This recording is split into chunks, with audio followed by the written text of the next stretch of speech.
All right, everyone, welcome back into another Fantasy Golf video. Going to be breaking down the RBC Canadian Open here for you guys. And I think the most important thing to start this video out with is kind of noting that this tournament has been held at this course in the past. This is an Open. This is the Canadian Open, so they do tend to switch courses throughout the years. This one was last seen in 2019. Now, it has seen some course renovations over the years. Mostly, I think this is going to be a lot like last week, where that course last week did see some renovations, but it didn't really change how the tournament was going to play based off of how it played in the past. So that's going to be my expectations for this week as well. So all the players that were playing well at this tournament in 2019, we're going to use their stats to be able to determine which key stats we should be dialing in on this week. And so if we look at it, we are going to get kind of a strong, I don't want to say strong indication of who we should be looking at, because like Shane Lowry and Rory are definitely different golfers compared to Webb Simpson, Brent Snedeker, and Matt Kuchar at Sun-Jam. So it's really just seems like there's either bomb and gouge type players or really just solid safe players are going to hit good shots each and every shot. So what we saw from Rory when he won this event was that he was really good off the tee and in total driving distance as well. You can kind of just look at all those stats, but what I wanted to look at was stroke gain off the tee and total driving. Now that does bleed into each other slightly, but still I think that's going to be what we want to look at. And birdie or better percentage. Now this is a weird week in which maybe they do try to make it play more difficult, like a US Open or like a PGA, like the PGA Championship, let's just say, where, yeah, if you're not on your A game, you probably are going to struggle. You can't really get away with having your B game. Sure, that could happen. The rough is pretty thick. There are some hazards in play, but for the most part, you are still going to need to be scoring birdies or better.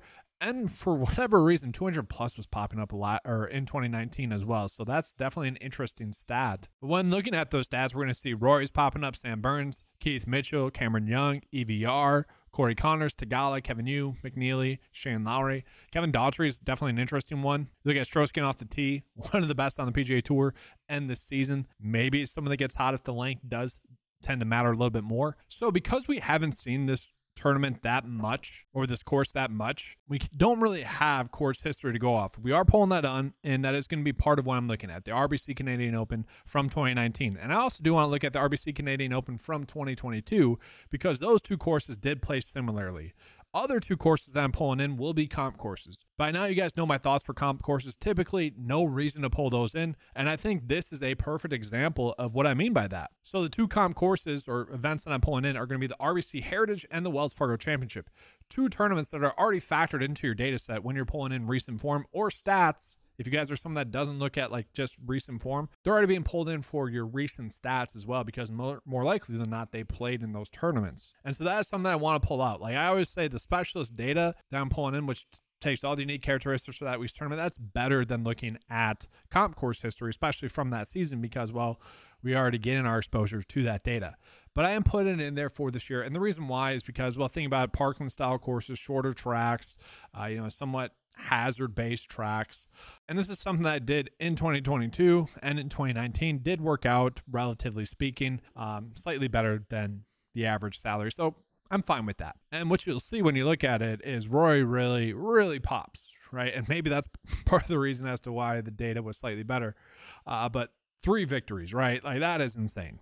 And so we're probably going to be looking at him this week. Mackenzie Hughes is someone that's going to pop, a Canadian-based golfer. Like to see that there from him. Shane Lowry is going to be someone that pops in there as well. Really good results at those past 2 Canadian Opens.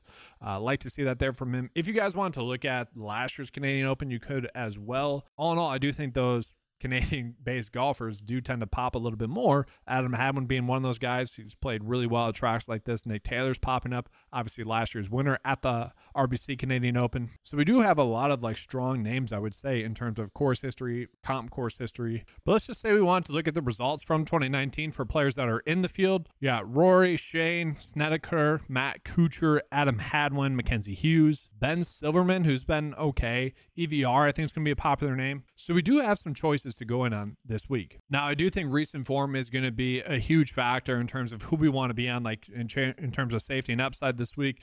And we have a lot of great golfers in terms of recent form. We got Alex Noren, Corey Connors. Those are going to be kind of, I think, staples just given their pricing, because Rory is pretty priced up. And it's not like Scotty, where Scotty's basically been a lock to finish top 5. The reason why you'd be paying up for Rory is because you're hoping to get that victory. He doesn't have as much safety as someone like Scotty, where Scotty, again, you're pretty much locking in a top 5 finish, and you're happy to do that. Now, that didn't really work out last week because the two value plays I was on, two players that missed the kind of number, Andrew Novak, Chan Kim, who I'm probably going to be looking at again this week. Unfortunately, they did not make the cut. So that didn't work out last week. And heck, if you did fair and balance, you had yourself a pretty good week. That's kind of the balancing act for this week, is that we have some decent values, but we are probably mostly going the fair and balanced approach because Rory is not as elite of an option as someone like Scotty has been. Do want to point out, however, Rory does have the best made cut percentage, 93%, and then basically everyone else not as good. Kevin Tway is someone that's certainly interesting. You look at his made cut percent likelihood, it's 57%, but he is someone that does pop. You know, he's been a cut maker, making 5 straight cuts now, showing top 10 finishes in there as well. Top 25 finish last week. He's going to be I think a popular name. He's someone that's kind of popping. Davis Thompson, Mark Hubbard still playing well, made the cut. Like to see that there from him. Cameron Young, Adam Scott, Taylor Pendrith, Keith Mitchell. We got to figure out what to do with those guys. And Aaron Rye. Some interesting names there as well. And then lastly, just looking at the specialist data for the RBC Canadian Open. Again, this is taking all the unique characteristics for that week's tournament and putting it into one data point. This is supposed to say par 70 just as an FYI. I got to adjust that. Still pulling in correctly just as an FYI as well. So par 70 tracks, you can look at that, but I'm not exactly sure what I want to be looking at this week. Like greens, bank greens we could be looking at. Potentially length. It is a little bit of a shorter track. Rough length, I probably do want to be looking at. Parkland style course, I'd be happy to. Water hazards, I do think so. You know, there are some penalty areas that can be in play. Location, if I don't think we need to look at that. Maybe bunkers, maybe green wisp, but this is probably where I would dial it in on. And so we are still seeing a lot of the top name golfers would still be popping up. So not getting too much of an edge there. Maybe Rye, Bo Hosler, maybe some slight edges there, but nothing too crazy. So with that, let's go ahead and get to the top picks for this week. So Rory is 100% going to be the best player on the board this week. He is someone that I would say is priced correctly given how much better he is than the next best option. Because everyone else may be a little bit hit or miss, maybe not exactly someone you need to go in on.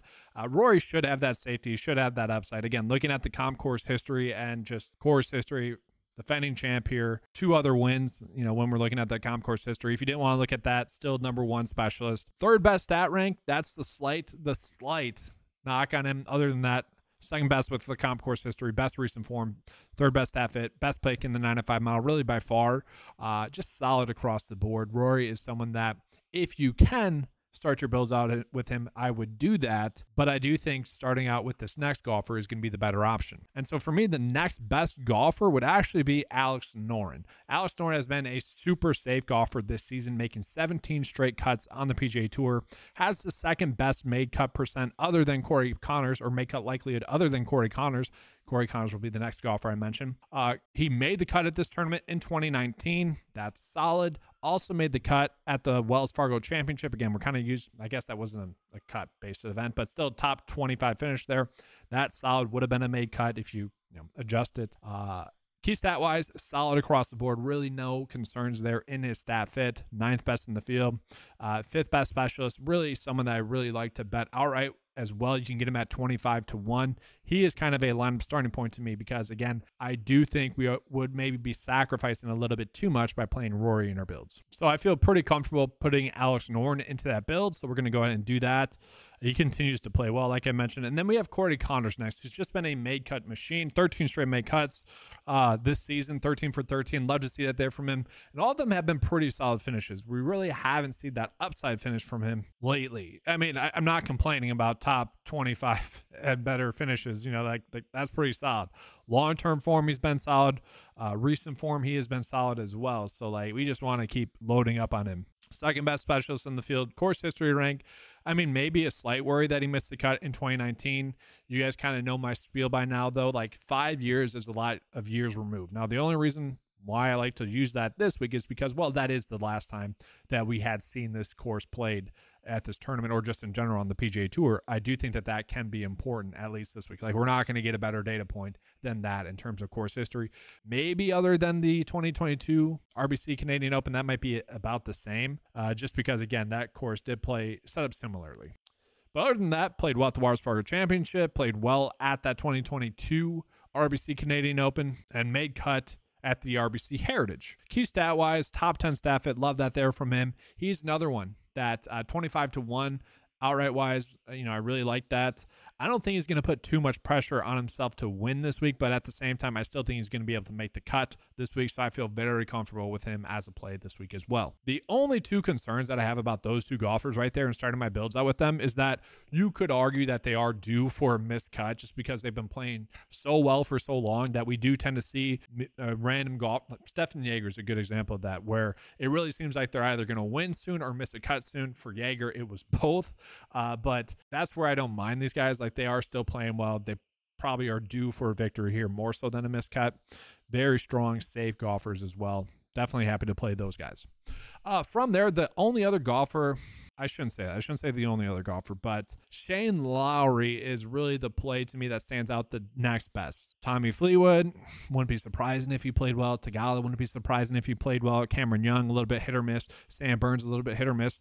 Those players, it wouldn't be shocking to see them pop, but the one that I feel comfortable with, both safety and upside wise, is going to be Shane Lowry. Shane Lowry has played well at tracks like this in the past, has played well at the past few Canadian Opens, 10th, 2nd. Love that there from him.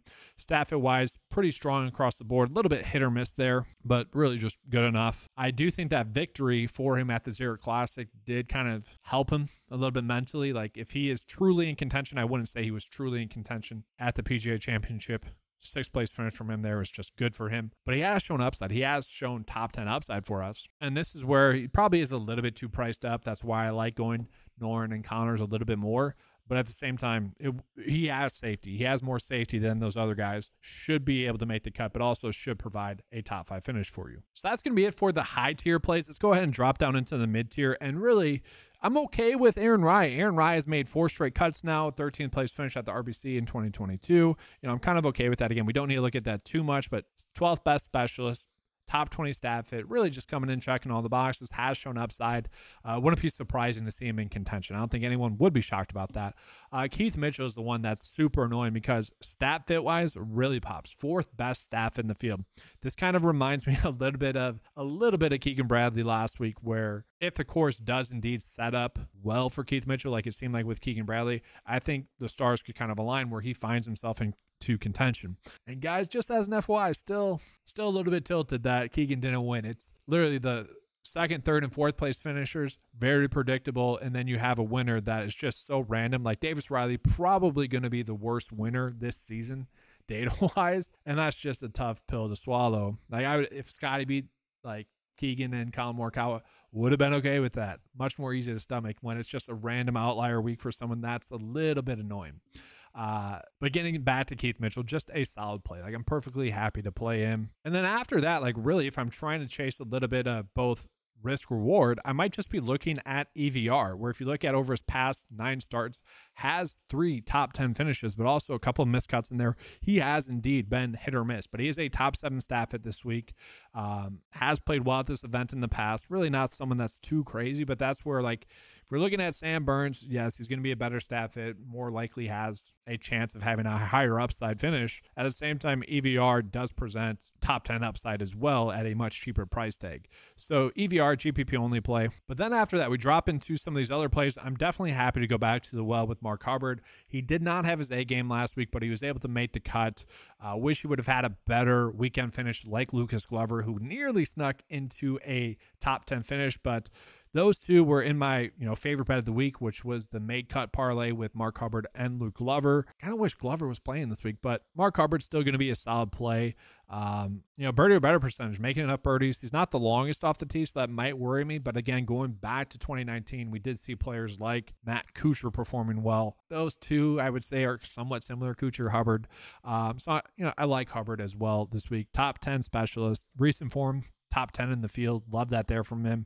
At this price tag, I feel like it's definitely fine. I would think I would be comfortable playing him in cash as well. I don't want to put him into the first look build just yet, but he is someone I think we will be playing. And then we got to get into Taylor Pendrith, who has seemed to be a little bit more of a specialist lately, where you look at his really solid finishes. They have been on tracks in which being long off the tee has been huge. And again, that seems to be an advantage at this tournament, just with the thicker rough, or at this course, I should say, with the potentially thicker rough, where if you're closer to the pin out of the thicker rough, you're going to set yourself up a little bit better than some of those shorter knockers. And so that could be huge for him. But because of that, because we're betting on his length, and maybe it doesn't play as big of a factor this year as it did in 2019, because we are betting on that, he is a little bit risky. Like at the PGA Championship, that wasn't as big of a factor as it seemed like originally. And so he's a hit or miss option, but the Canadian-based golfer as well, maybe we get a little bit more upside from him as well. Did play well at the Wells Fargo Championship, finishing 10th there. But again, that's where, that's the second start when we're looking at recent form. So we're already getting that data in there, but still a solid play. And then Adam Svensson, certainly an interesting one. He is someone I think I could be talked into as a cash play, especially at 7.3 for his price tag. If we look at the comp course history and whatnot, 3 straight made cuts there. He did miss the cut at this event in 2019. Again, don't really care about that. It's kind of nice to see that he had the course history. Adam Svensson is a Canadian-based golfer as well, so you like that there from him. Been playing well, top 26 in recent form. If you were to look at only the last 5 starts, top 25 there, so slightly better, good specialist, just strong finishes from him.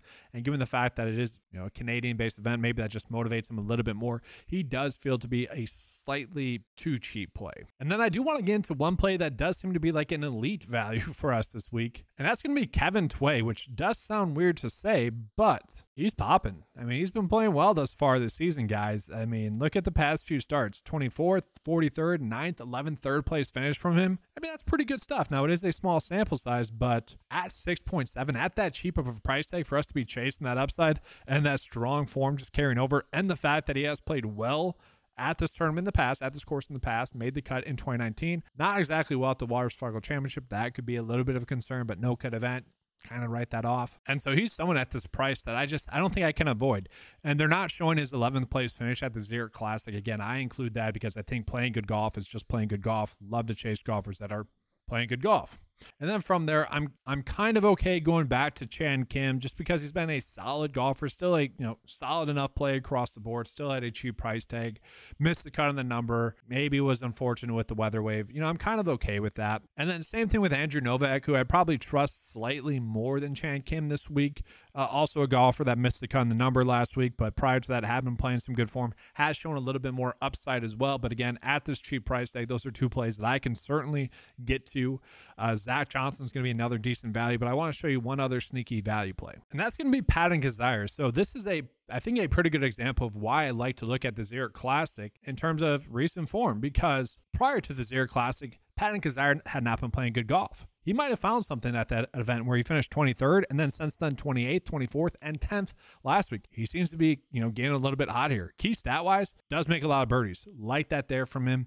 Other stats, not as good, but still not terrible, good enough across the board. And at 6.3 to get a golfer that has finished top 30 or better 4 straight events at 6.3, that's pretty crazy to me. And so if you are trying to fit in Rory, he'd be someone that I'm probably looking at, still at 6.3, a top 50 play or so in the 95 mile. That's pretty darn good.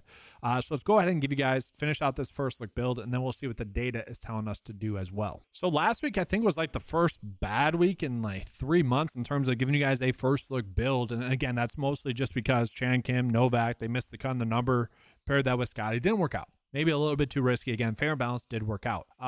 Maybe that's why I'm doing fair and balanced. That might be a little bias that I have, just as an FYI. I don't think so. But looking at this, we're getting those 2 top-end golfers and still have, a decent amount of salary left over, about $8K on average. I'm happy to do that. I could go Mark Hubbard just right at that 7.9 range. Happy to do that. Taylor Pendrith, again, mostly just the GPP only play. I will say Nick Taylor, I don't mind. Don't love the missed cut at the PGA Championship, but you do expect him to make the cut here. He is not exactly someone that has produced in majors, but you do expect him to play well here. And this is where I think I might be fine going with someone like Adam Svensson, just hoping that form that he's been in just carries over, just trying to get a make cut out of him. Patton Kizzire, again, I don't mind as a GPP only type play. Happy to get there.